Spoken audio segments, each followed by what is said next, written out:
Alright, welcome back guys. So this is a cigarette lighter. So for those who don't know how to use it, I'm going to show you. So you have to put it in the hole. You're gonna press it like this to engage it. So first what you're gonna do, you're gonna switch on the ignition. Then you're gonna push it in the hole like this. Press it down. Leave it here and wait for it to pop right up.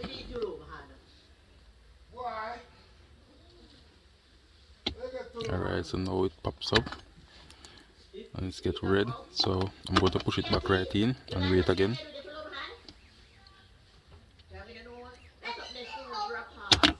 Okay, so there you go. It's getting really hot. Push it in again.